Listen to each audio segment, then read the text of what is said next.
One of the favorite things that many of these caucasoids love to do is run around telling everybody their IQ is high and black people have low IQs. Well, ladies and gentlemen, I'm here to debunk their high IQ argument with this one article. Only 1% of Americans have a high IQ. The rest of them are average and probably the low end of average, just from how they write and how they interact with, especially us.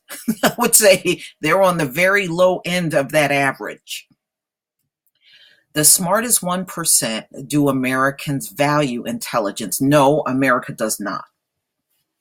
We hear a lot about the richest 1% in America, but a Duke University researcher says we should be focusing on the smartest 1%.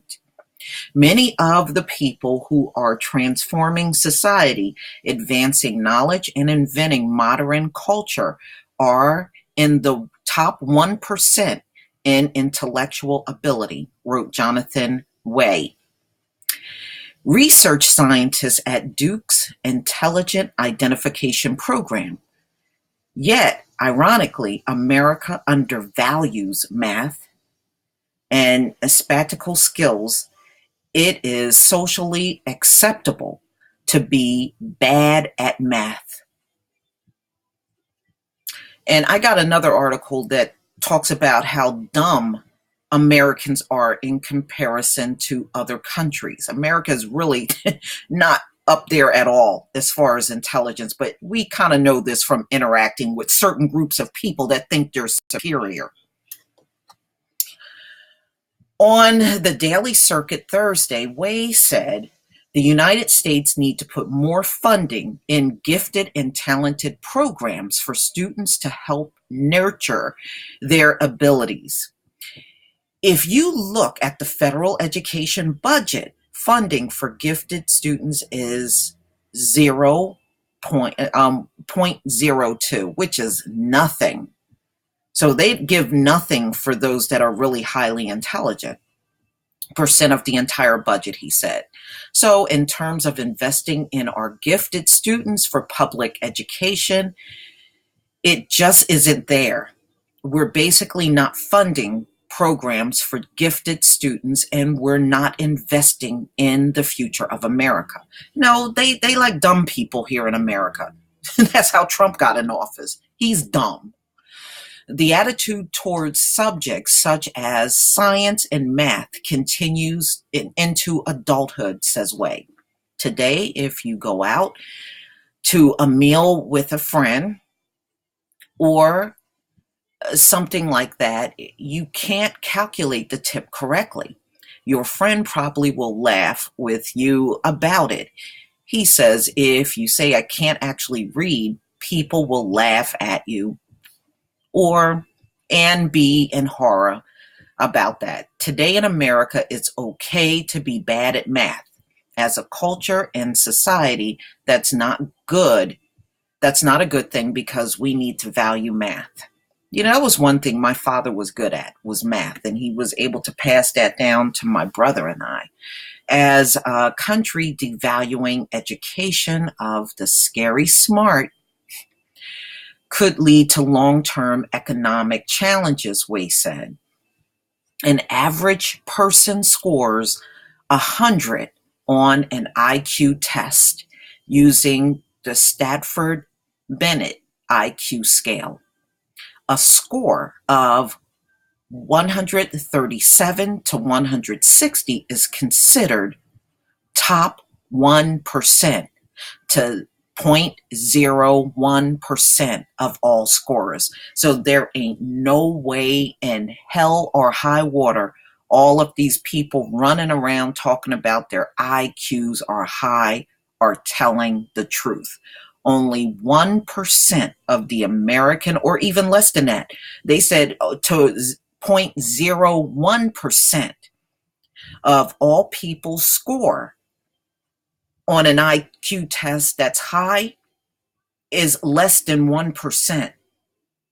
So all of these people running around here, because there's an abundance of them running around here making the claim their IQ is high, they are without a shadow of a doubt, ladies and gentlemen, lying.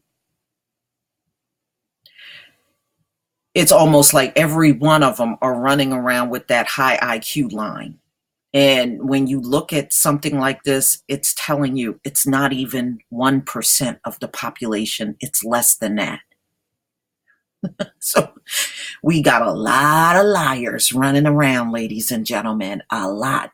Frank Lawless, director of psychological testing for American Mensa, also joined the discussion on the Daily Circuit, while Lawless said the funding gifted and talented programming for the country's smartest is important. He also stressed the need for fostering their social adjustments too.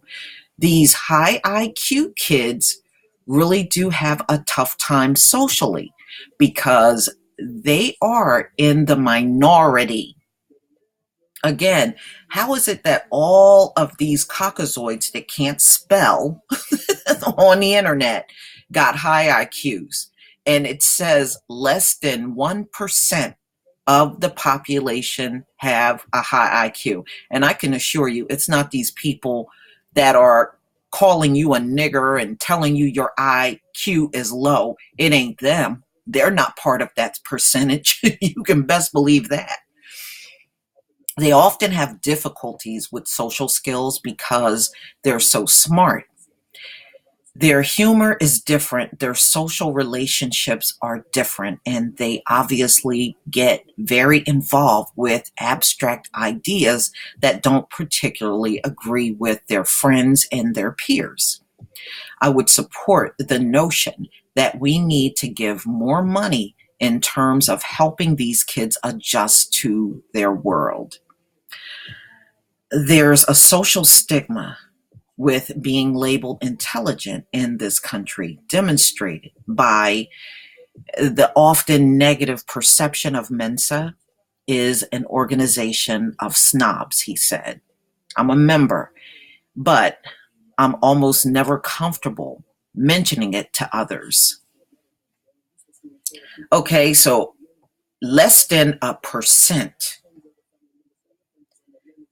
of the people in America have high IQs, ladies and gentlemen. So there is no way all these trolls on YouTube got high IQs. They are without a shadow of a doubt lying their asses off. So it's 1% to 0.01% of the population that have high IQs. And it is not these nincompoops on the internet running their mouth and trolling black channels. Okay, I can't see somebody that got that kind of intelligence that want to sit around trolling. Please leave your comment and subscribe, and if you can donate to my channel, ladies and gentlemen, please do. Peace, family.